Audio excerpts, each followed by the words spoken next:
اومدیم یه ویدیو دیگه، منم اسکن این محسنه، اینم منم.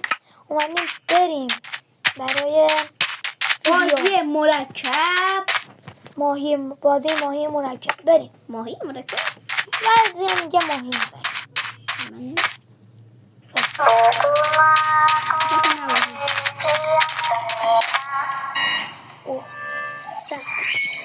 این بازی سخت میشه. آره الکی نباید دست بخوره رو صحنه.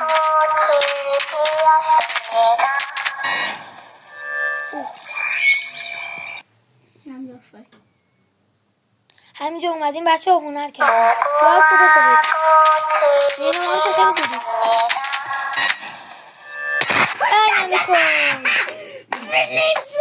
مارس خوابه.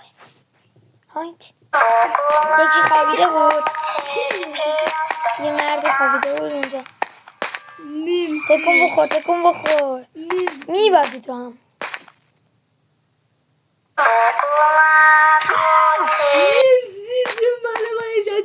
من یه بار بردم مثل اون موقع. مثلا ما این خاصی رو می‌بینیم بیرون بریم بازی یه بازی دیگه. بریم پل شیشه.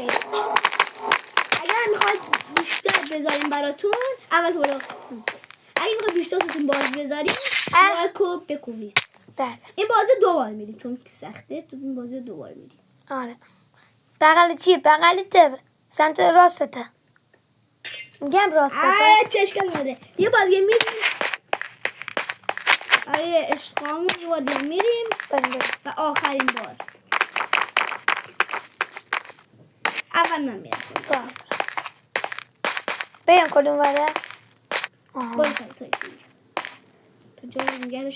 برو. همین مستقیم. نه اون بره. خب من رفتم تویی.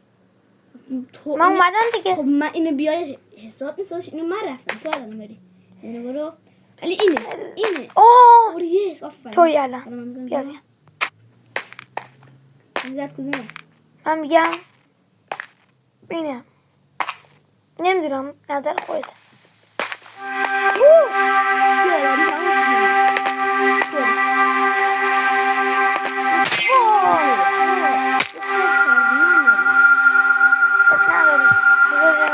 مستقیم